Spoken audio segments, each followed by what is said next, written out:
আসসালামু আলাইকুম। আশা করি সবাই অনেক ভালো আছেন। তো দেখতে পাচ্ছেন আমার হাতে যে পিঠাটা, এটা কিন্তু সবাই বলেন জামাই পিঠা। কিন্তু আমি এটার নাম দিয়েছি বউ পিঠা। তো আমি এটাকে বউ পিঠাই বলব। তো যেহেতু আমার এসএসসি পরীক্ষা শেষ হয়ে গিয়েছে, ঘরে বসে, বসে কোনো কাজ পাচ্ছি না, তাই ভাবলাম আজকে পিঠা বানাই। তো এখন চলেন আপনাদের সাথে শেয়ার করি কিভাবে বানালাম।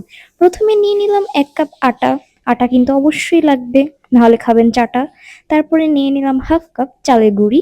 চালের গুঁড়িও দিতে হবে।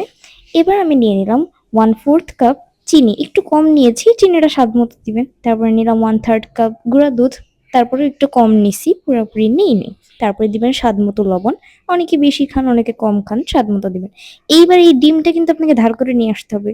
আমিও ধার করে নিয়ে আসছি, আপনি ধার করে না নিয়ে আসলে কিন্তু আপনার পিঠা হবে না। ডিম অবশ্যই অবশ্যই অবশ্যই ধার করে নিয়ে এসে তারপরে এই পিঠাটা বানাবেন। ঠিক আছে? তারপরে ভালো করে ঘুটা ঘুটা ঘুটা দিবেন। এই যেভাবে ঘুটা ঘুটা ঘুটা ঘুটা দিতেই থাকবেন যতক্ষণ না ভালো একটা মিক্সচার তৈরি হয়ে যায়। মিক্সচার তৈরি হওয়ার পরে এবার আমরা ছাঁচটা গরম করে নিলাম। এইবার এই যে পিঠাটা সু করে উঠাবো। এই যে সু করে উঠে সু করে তেলের মধ্যে দিয়ে দিবেন, জোরে জোরে ঝাঁকি দিবেন, নাহলে কিন্তু পিঠাটা পড়বে না। তো আমি এই যে জোরে জোরে ঝাঁকি দিচ্ছি, এদিকে আমার হাত পুড়ে যাচ্ছে গরমে, তাও নামে না, নেমে গেল। তো তারপরে এভাবে একটা একটা করে দিতে দিতে এই দেখেন কত সুন্দর পিঠা বানিয়ে ফেলেছি। পিঠাটা কিন্তু আমি বানাইছি তাই না, আসলেই খেতে খুব মজা হয়েছে আর অনেক বেশি ক্রাঞ্চি হয়েছে। যে খেয়েছে সেই বলেছে অনেক মজা হয়েছে। তো আপনারাও কিন্তু এভাবে বানায় ট্রাই করে দেখতে পারেন, খুবই ইজি। কিন্তু ভাজতে গেলে ২ জন লাগবে, ২ জন ছাড়া হবে না।